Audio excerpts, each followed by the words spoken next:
రైతులకు ధాన్యం బకాయిలు చెల్లించాలంటూ పశ్చిమ గోదావరి జిల్లా నరసాపురం మండలం చిట్టవరం బైపాస్ వద్ద రైతు సంఘాల ఆధ్వర్యంలో జాతీయ రహదారిని దిగ్బంధం చేశారు. దీంతో నరసాపురం పాలకులు 216 జాతీయ రహదారిపై కిలోమీటర్ల మేర ట్రాఫిక్ స్తంభించిపోయింది. పరిస్థితి ఉధృతంగా మారడంతో పెద్ద ఎత్తున పోలీసులు మోహరించారు.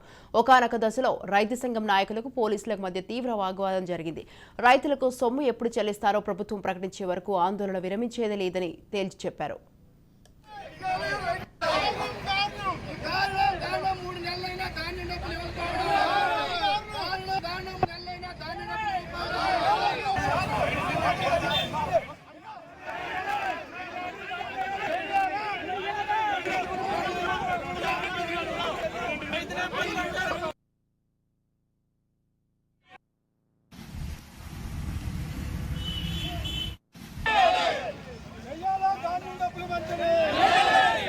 రైతులకు ధాన్యం డబ్బులు వెంటనే 3 నెలలైనా ధాన్యం డబ్బులు